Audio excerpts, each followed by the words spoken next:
முக்கூடல் தலம் கொண்ட சங்கமுகநாதா, முடியாத செயல் முடிக்க உந்தனருள் தாராய்.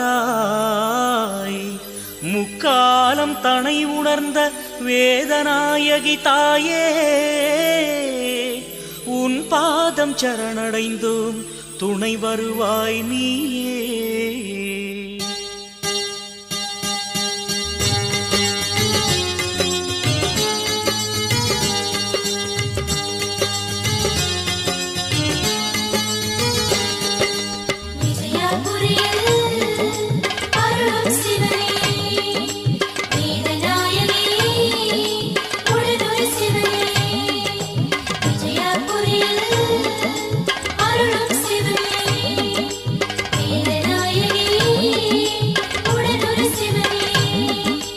காவிரி கரையில் ஆலயம் கொண்ட